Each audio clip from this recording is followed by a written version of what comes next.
Welcome back, guys, to Professor Layton and Pandora's Box, where last episode, our story came to its conclusion with a battle between Layton and the vampiric Anton, with the truth finally being revealed that our adventure in Folsense had been a fabrication of the mind, with gas from the mines having affected anyone that enters as the castle collapse sealed the leak, returning us to reality and allowing the meeting between a grandfather and granddaughter. We now have 4 puzzles to find and tea to make before our post-game Layton challenges begin. Right, well, let's get right to it. Finding 4 puzzles, which might involve me just trying to find everyone that I haven't stuck tea in their mouths. Well, I guess this is time massively for the power of editing, as I constantly call it. Because we're going to have to switch through screens back and forth to see if anyone's sweating away. But, like, I'm pretty sure I've done these guys. I remember doing her. Ah, here we go. Tea. That's one spectacular tea set you've got there. You could brew a mean sugar smoked tea with that. You've had sugar smoked tea? Brewing it's a doddle. All you need to do is take your basic citrus classic and make one little substitution. That's so. We're open to giving it a shot. Let's see how difficult this sugar smoked tea is to make. You take the citrus classic and make a substitution. Sugar smoke.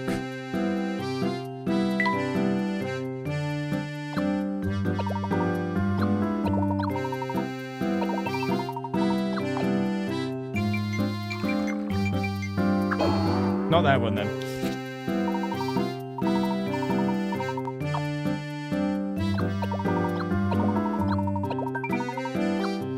Oh, we've already made sugar smoke. I guess I just don't know the names of my tea very well.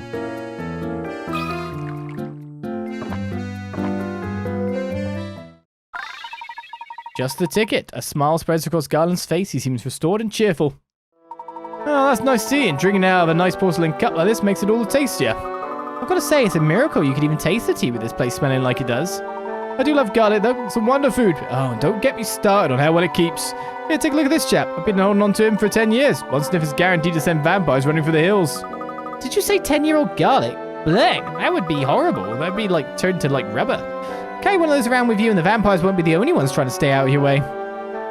Okay, so you didn't have a puzzle for the tea.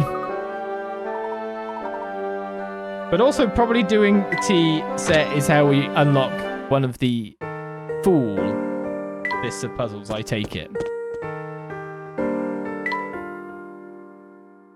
The post-gamey puzzles, right?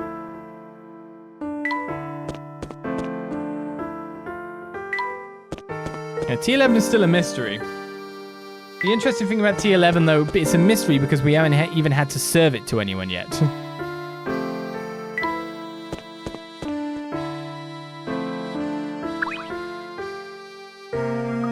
Is somebody there? Can anybody help me? Are you all right there, madame? Your legs are shaking. My circulation isn't very good, so I get the chills really easily. When it gets bad like this, my legs will wobble so much that I feel like I'm standing on ice. That sounds terrible. Indeed it does. Might we offer you a little tea to help you overcome that chill?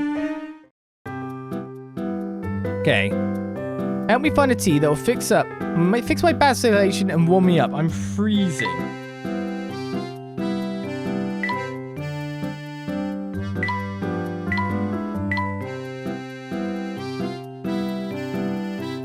Bad circulation. Rich in flavour, this tea warms the body, improves circulation, and is ideal if you feel a cold coming on. Sounds like root remedy. Tasty! Lila beams, a rosy glow returning to her cheeks and her chills disappearing. Thanks a million, you two. Now I'm toasty to the tips of my toes. Glad to see it helped. Are you now fully recovered? No, not exactly. I suppose the tea wasn't as effective as I had originally thought. Oh no, the chills are all gone, but now I've got a cramp from all that shivering. Ow, ow, ow! Hey, something's moving behind your shoulder over there. I don't see anything back there. Oops, it was probably just a trick of the light. Tee-hee-hee. That seems to happen a lot to a lot of people in Folsense. Anywho, never you mind all that. And thanks so much for helping me out. I mean it. So we didn't get anything extra for that. Or even a puzzle. How dare you. It'd be funny if it was like just an obtuse place. I have a suspicion that I haven't done...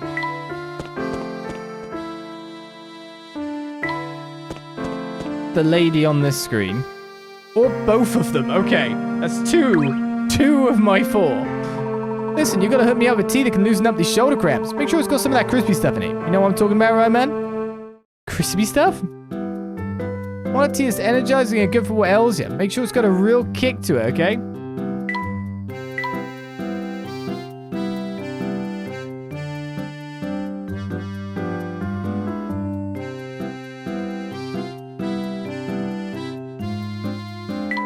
I feel like I've already fed you root remedy. Crispy.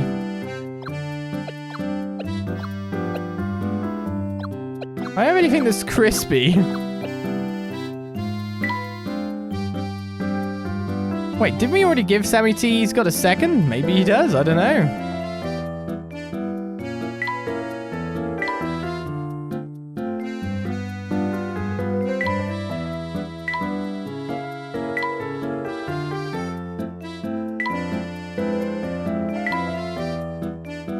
Does sound like root remedy then.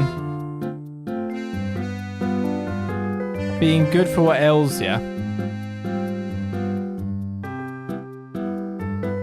I reckon I've already tried this and it's failed. Yeah. Right, well this is the screw. My shoulders still feel messed up, so... Pretty sure I've already given Rory tea. Let's try her then. A cup of good strong tea with some dream fluff in it.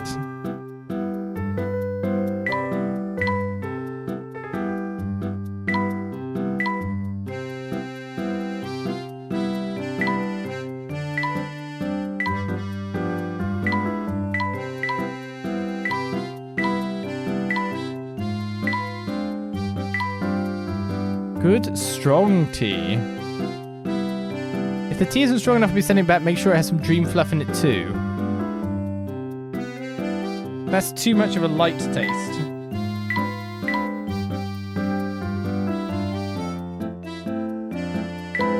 Mildly fruity isn't strong enough.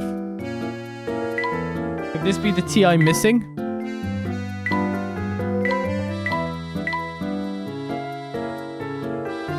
Mysterious blend melts sweet and mild notes with a fantastic spiciness. With dream fluff in it.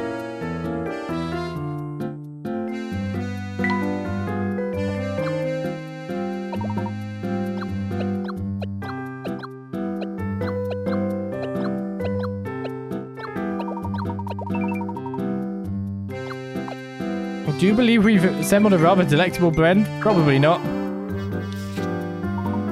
I'm going to make a weirdly strong tea here.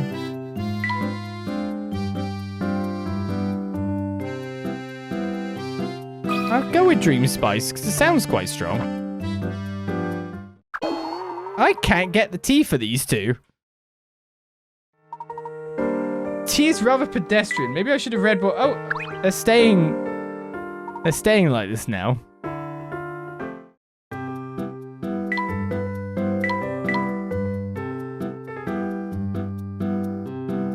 Try Cayenne Twilight. They're going to stay like this now. That's good for us.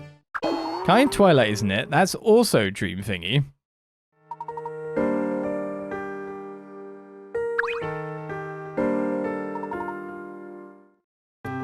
Thank God we can just go at it now. Mildly fruity in flavor doesn't sound strong. Ooh, it is a new tea.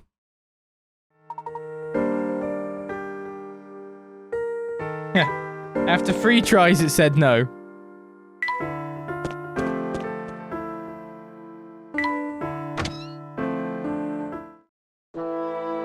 I thought you might need tea as well. I don't want to put on a smile for our customers, but I'm no mood to do so. Do you really think a cup of tea will return to my normal cheery self? I do hope so. So 3 of our 4 teas are literally here. Do with a cup of spicy tea to help me chase away these blues. That's Cherry Boost.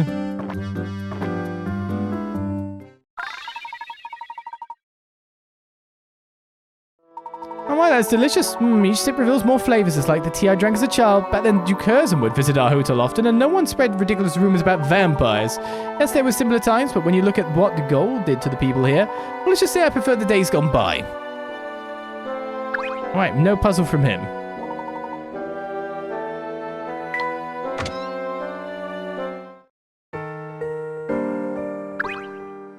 Okay, how many of the dream fluff ones have I gone through at this point?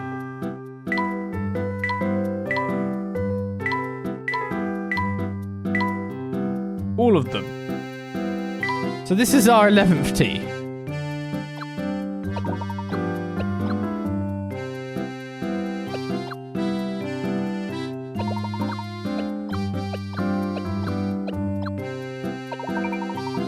Sky and Twilight, so that's not it.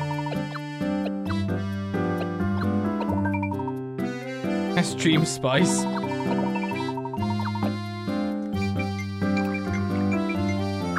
I'm looking for a strong tea.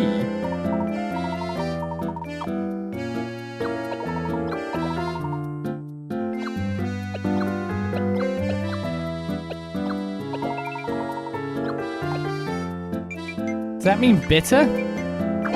No? Okay.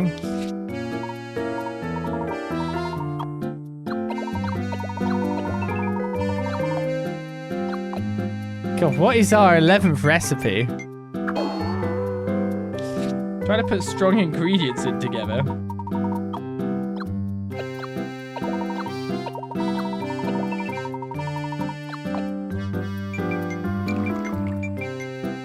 Oh! I think I made it!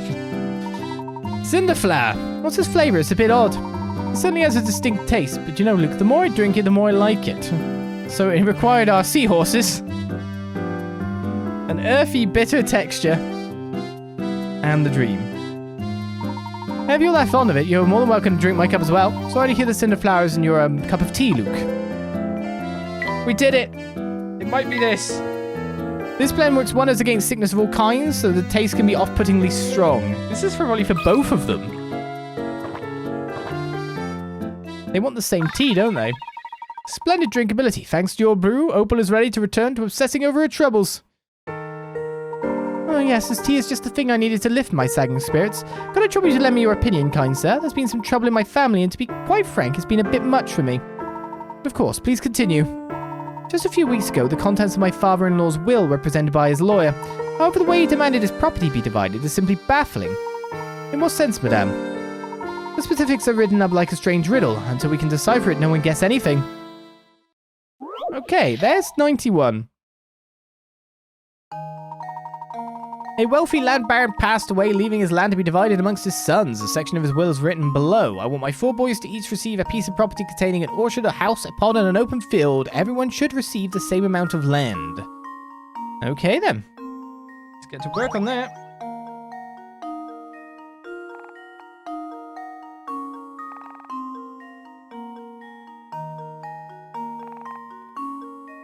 Done.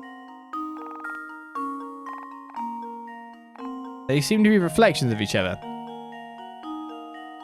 A house, a pond, open field, tree, or orchard.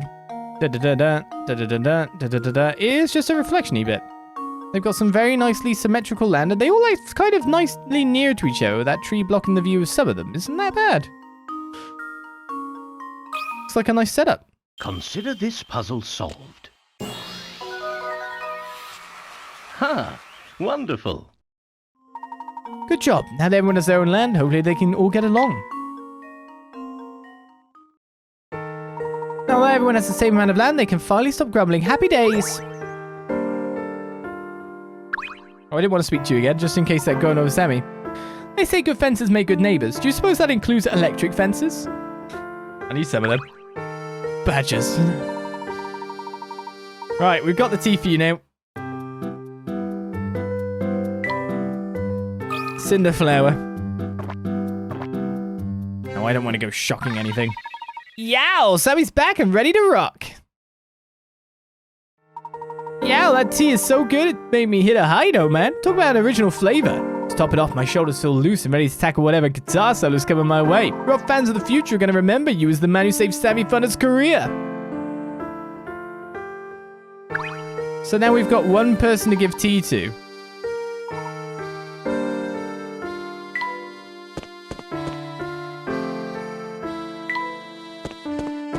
I weirdly think it's the guy at the photography store. But he never showed up with like the thirsty thing while I was near him. Pretty sure I've done the guy on the left. Pretty sure I've done these two. Keep missing. It's either the guy at the photography store or it's the woman with the pancakes. Jackpot! Oh. Thanks, chat. Oh.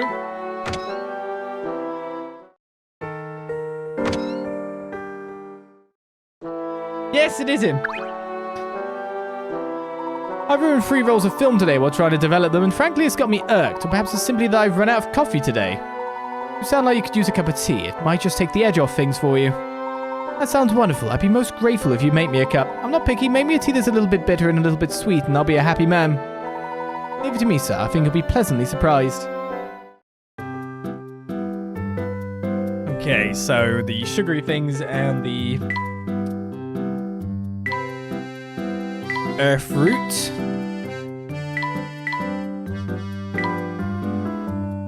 Bitter fruit.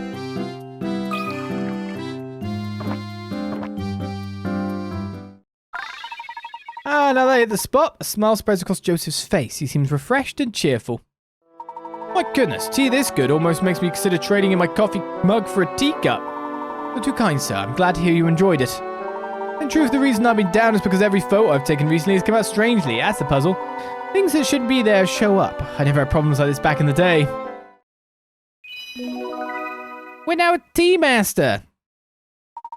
Tea Master's house has been added to Layton's challenges. You didn't have a puzzle for me? Aww. Right, we're missing 3 puzzles, which look to be from random, probably clicky locations.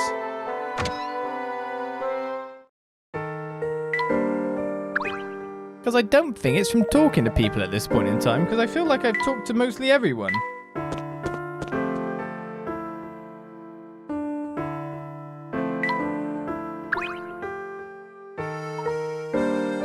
And the way I know that we've talked to pretty much everyone is the fact that we got tea to feed them. So we had to click on them so often.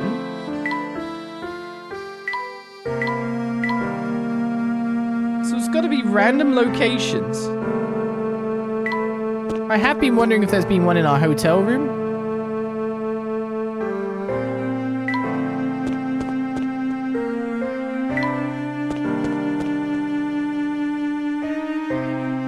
I think this might weirdly be time to hit the internet. Because if it is just clicking on every part of the screen... The fountain had a puzzle? That's quite the fountain they have here. Sure is. I'm sure I clicked on this fountain before. Actually reminds me of a really great puzzle about a fountain. Shall I tell it to you? That's puzzle 90. The fountain shown below has the unusual ability to indicate the age of those who approach it. For example, if a 5-year-old child were to approach, the fountain would fire off water from spouts A, B, C, D, and E in that order. Okay, so just going round. For age 15, the middle spout would fire, followed by spouts A to E, so middle is 10. Someone age 30, the middle spout would fire off 3 times. Given the fountain's method of indicating age, there's one utterly useless spot on the fountain. Find and circle this spot. A, B, C, D, E, F, G, H...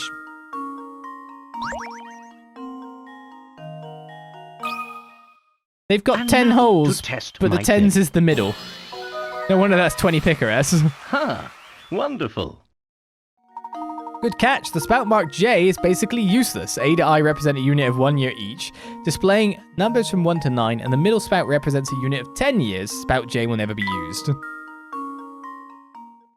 The way you tear through puzzles never fails to amaze me. It's a pretty easy one. There's not a speck of dust to be found on this fountain. Yeah, it's full of water. Nowhere for the dust to be, buddy. It's got to be in the room itself, surely. Had to be in one of those areas where we spotted the difference.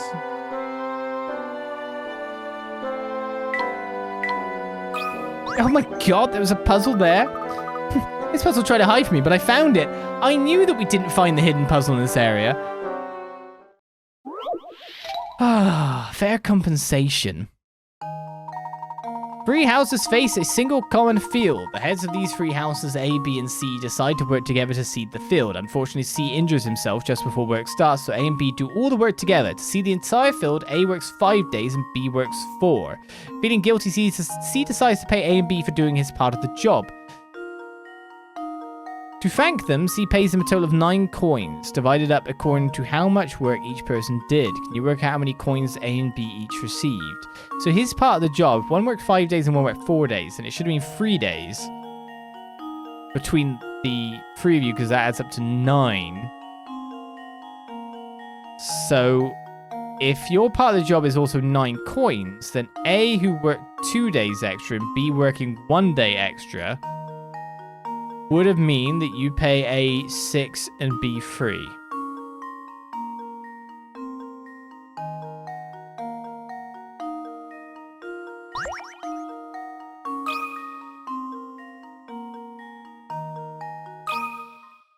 Consider this puzzle solved. Yes. A true gentleman leaves no puzzle unsolved. Smart.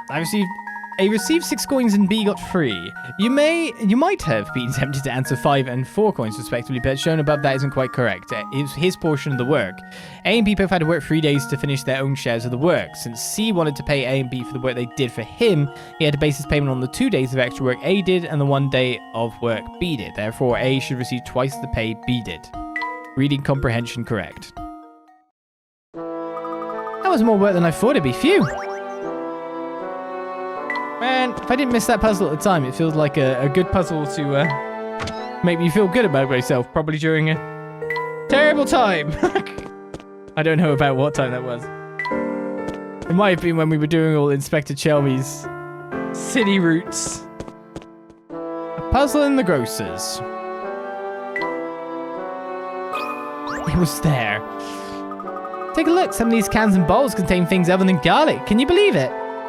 Everything here appears to be in order. Tell me, Luke, have you ever heard this one? Just straight into a puzzle. 99 jars and cans too. Look at that, another row of jars and cans all mixed up, and this time there are even more of them. As before, your job is to rearrange these items so that both jars and cans are grouped with items of the same type. However, in doing so, you must always move 2 containers at once. Move items around by touching the red icons between 2 containers and dragging the selected pair of items around with the stylus.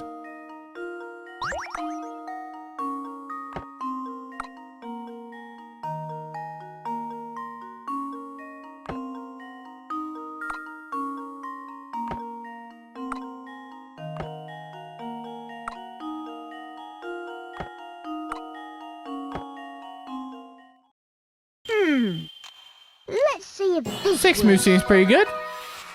That was almost too easy. It was. I missed all the easy puzzles. Well done. This puzzle is based on one widely known in Japan's theater area. And that means... looks like you've solved every puzzle in the story mode of this game. Congratulations! For more fun things to do, check out the top secret area and weekly puzzles in the bonuses section, which aren't active anymore because DS is not active anymore. Make sure to explore everything, have a great time, and once again, congratulations! That's an excellent answer, Luke. You got a new hamster toy? Oh, I could have had you have a trampoline!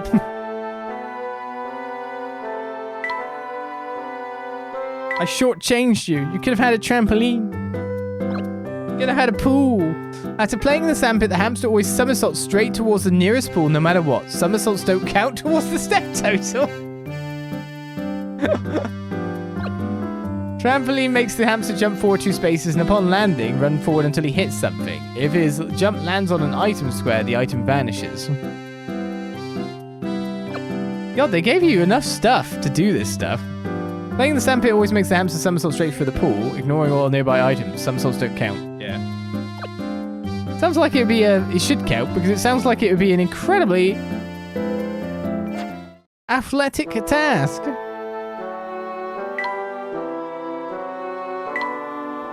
Well, there you have it. 138 puzzles done in 20 hours 15, minus sometimes I was stuck.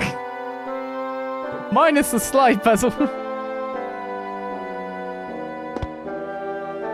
there we go. Now, time to get to the secret sections and go from there. It's post-game. Right then, Layton's challenges. Oh, there's one unlocked, but that might be from having... You have to do all the others first. Here we go then. Test your wits against the hardest puzzle the professor has to offer. Do you have what it takes to solve them? The musician's house is first. Number 139, Coast to Coast. Oh, not disappearing act again. Give this one a try. Worth 70. No, let's give up. A woman boards a non-stop flight leaving Los Angeles at 12 and arrives in New York at 8. The next day, the same... Oh my god, we're already going across time zone. Yeah, time difference 3 hours. I have to work that out first. Give your answer 24-hour notation. The next day, the same woman leaves New York at 12 and flies back to Los Angeles. The flight is unaffected by jet streams and takes the same amount of time to reach its destination as it did the previous day. The time difference means it is always 3 hours later in New York than in Los Angeles. Can you work out what time the plane arrives back in Los Angeles? Give your answer in 24-hour notation. Well, first I was thinking because we go back, we would hopefully be able to remove the time difference entirely. But that is not the case.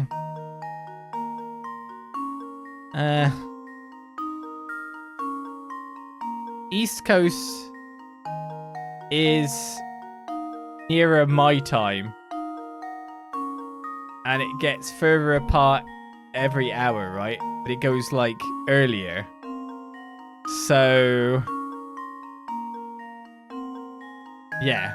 Like, Central in America is 6 hours before my time zone, supposedly. West Coast would be more, so like 8, 7. And is East Coast only 5? I can't remember now. I'm English. Don't know about this America stuff. It's always 3 hours later in New York than in Los Angeles. Is that how that works? Am I getting this wrong?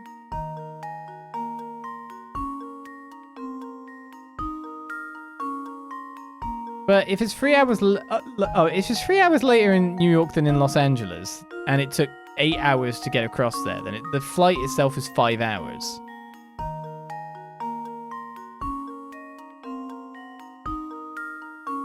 So what we do is we...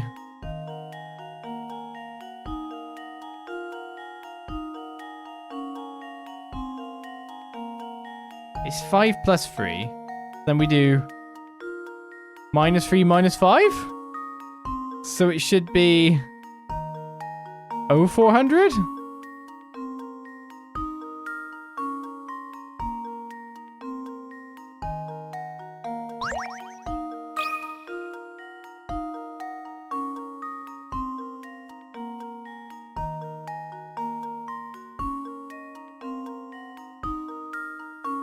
In 24-hour notation. That would be 04, right? I feel like I've done something wrong here. Let's see if this works.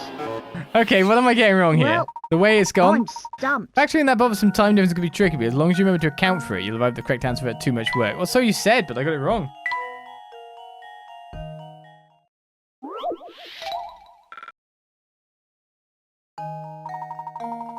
"24-hour notation, but you don't allow me to do, you know, like 0400.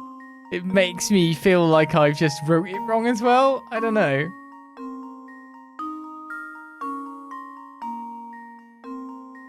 So it was 3 hours later in New York than in Los Angeles.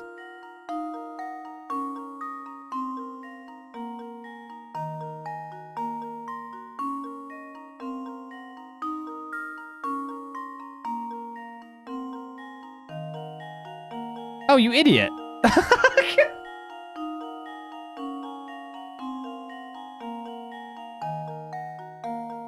I'm so dumb.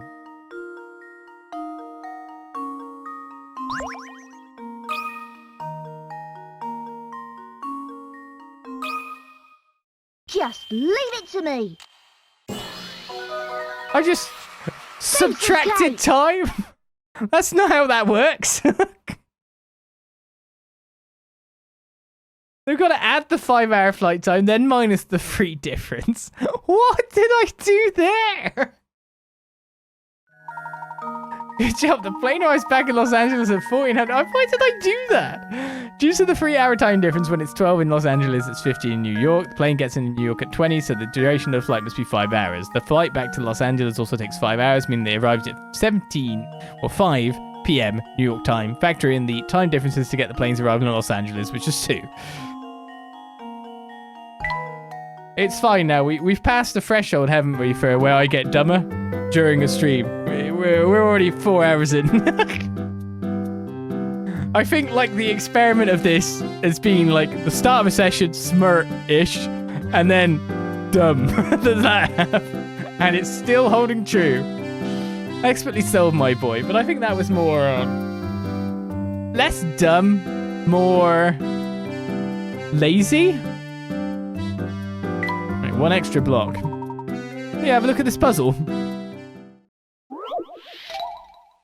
1 extra block. There'll be a slide puzzle there. Okay.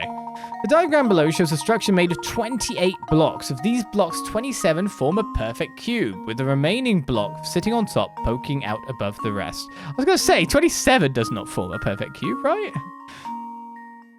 Wait, 9. No, 27 does form a perfect cube. It's 9999. So the 28 block, okay, is on top. Cool. See, we're doing well. Below this diagram sit those same 28 blocks, but this time the cube has been separated into 5 chunks. Can you work out which of the chunks, A to E, contains a single block that sat on top of all of the others? Assume that all 5 chunks fit together as shown and can't be rotated from their current orientation. Okay.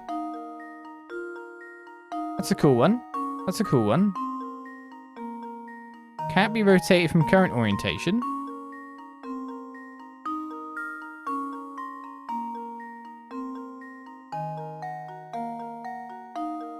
Who? Well, it's B, isn't it?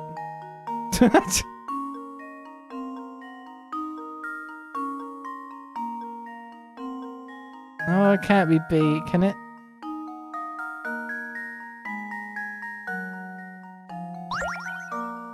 Is B missing this block up here? This block? Like the top one? If so, it's B.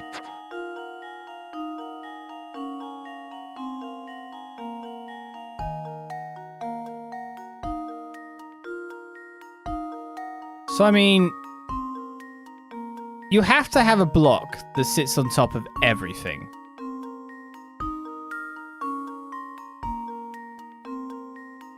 So it has to fill most of the top if we can't change orientation. And because B's got the central bit, it just makes a lot of sense to be that one. Like, I feel like E sidles up to C and is one side of the wall, so that B just slots in on top of it. D is then... Well, it's just like this is the middle piece. It's like literally arranged the way it would go.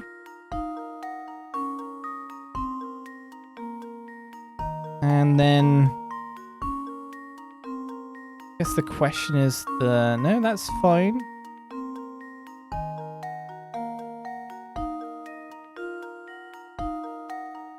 Because C and E make the middle... These two bits make like here into like the bottom.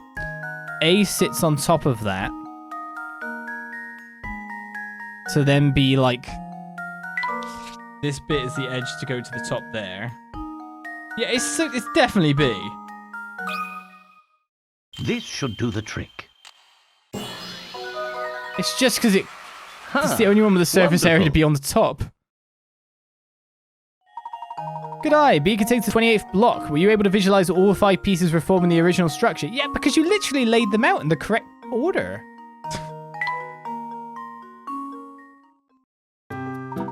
Brilliant. And you could do it. It's literally someone took it apart and just left it there. Now this could take some time.